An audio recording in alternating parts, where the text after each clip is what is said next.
There's a war happening right now, and you're in the middle of it. Not on a battlefield, not with bullets or bombs, but inside your mind. A silent war. One that's been draining your energy, stealing your ambition, and quietly killing your confidence. All without you even realizing it.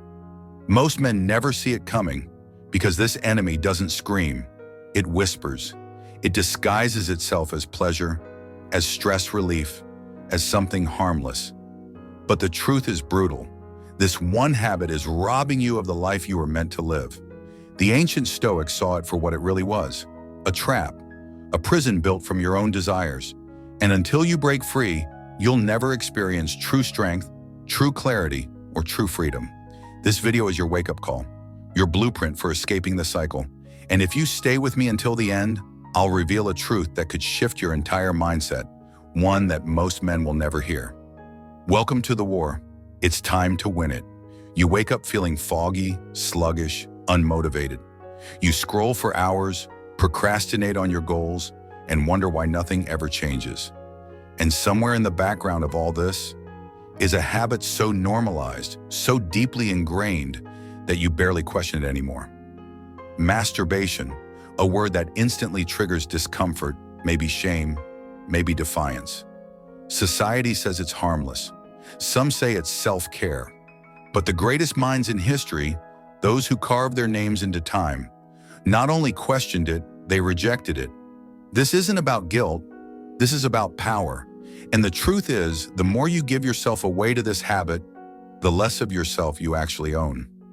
The Stoics, those ancient titans of self-mastery, understood what most modern men have forgotten, that every pleasure has a price, and every unchecked desire becomes your master. And today, I'm going to show you what they knew, what you must now remember, if you ever want to reclaim your clarity, masculinity, and dominance over your own mind. The problem. You're trading power for pleasure. Let's get brutally honest. You know the feeling. You close your laptop or put down your phone, and it hits. That instant regret, that drained, hollow, lifeless sensation in your chest, that sinking feeling that you've lost something you can't get back. Time, focus, energy, dignity. Science tells us what the Stoics already knew thousands of years ago. Dopamine, the reward chemical, spikes hard when you pleasure yourself. But like any high, there's always a crash. And with every repetition, your brain becomes less sensitive to real, earned rewards. Why grind for success when you can simulate it with a screen and a few minutes of stimulation? Here's the brutal truth. Your brain can't tell the difference between fake victory and real accomplishment. So every time you indulge, you trick your mind into believing you've already won. That's why your ambition fades. That's why your edge disappears. You're cashing out your masculinity for a few seconds of release. The man you were meant to be, he gets buried beneath a mountain of empty dopamine hits. And the worst part? You become numb to it. You don't even notice the cage anymore. The ancient truth. Pleasure is the real prison. The Stoics lived in a world full of temptations, luxury, food, sex, violence. But unlike most of their peers, they weren't interested in chasing fleeting highs. They were obsessed with something far greater: virtue, mastery, inner power. Seneca wrote, "He who is a slave to his lusts is never free." And that's what this habit does. It turns you into a servant, not just to desire, but to weakness itself. Marcus Aurelius, the philosopher king of Rome, faced more pressure, more power, and more temptation than any of us could imagine. Yet he trained himself to remain unmoved, to act from reason, not impulse. He knew that the man who cannot govern himself will eventually be governed by something or someone else. Every time you choose momentary pleasure over long-term strength, you surrender your throne. You trade your crown for chains. Pleasure isn't freedom, it's bait, and you're the one stepping into the trap. The pattern of greatness. Desire transcended. Let's look at history. The men who shaped the world, philosophers, warriors, inventors, they all shared a rare trait: control. Alexander the Great conquered half the known world before the age of 30. Nikola Tesla chose celibacy to focus his genius. Even Socrates, surrounded by corruption and indulgence, kept his desires in check. They weren't suppressing their energy, they were channeling it. The modern man is taught to indulge. The ancient man was taught to endure. And that difference explains the growing gap between mediocrity and greatness.